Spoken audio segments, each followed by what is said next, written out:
that is all the charities. And look at that. We got 3 minutes to go. Plenty of time.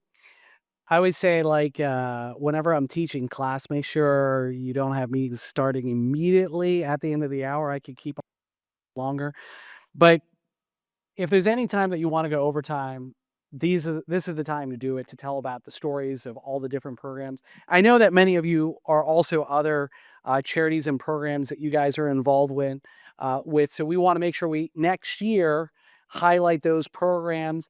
Like I said, we're going to slice this up, make sure it's available to everybody, all the investors, because I think it's one thing for us to sponsor and support, make sure that we get involved. We have our team members come to the Ron Clark Academy. They have an incredible experience.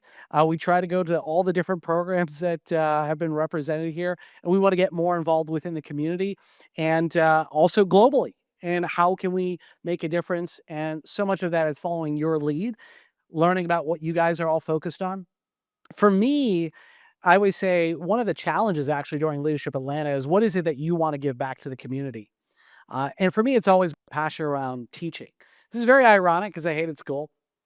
It was probably the least favorite thing in my entire life, mainly because school itself wasn't something I was passionate about, which doesn't really work in an Indian family. If you know anything about Indians, they you could be like my sister, who became a doctor, who married a doctor, and my older brother, who's a doctor, who married a doctor as well, and me, the black sheep failure entrepreneur who pays all the bills.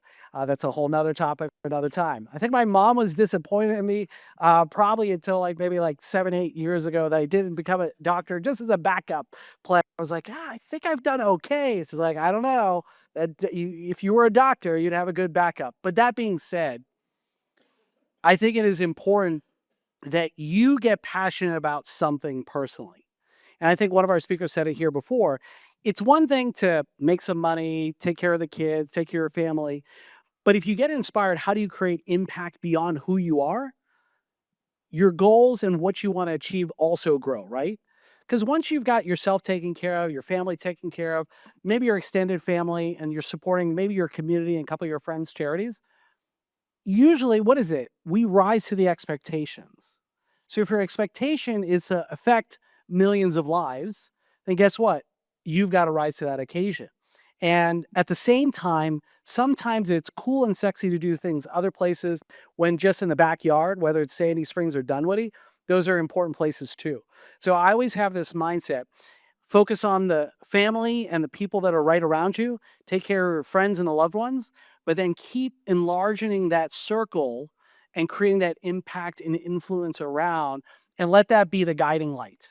It's one thing, yes, come from scarcity mindset, being a dentist, I can make a lot of money. But after a while, once those bills are paid, you start asking that question: what's the purpose of my life? And when you start asking that question, you find causes and meaning that other people have, you can support those and create more meaning in who you are, and then find what it is that you get driven by. So I say, with all the different nonprofits I've led and all the boards that I'm on, if you are not excited and passionate personally, be selfish. Figure out how selfishly you can create value on both sides of the table, and that'll be sustainable. If it's just, hey, my buddy's got a charity, I'm going to write him a check as a favor, and you're like, oh, it's an unfortunate situation, let me help them out. That's not sustainable.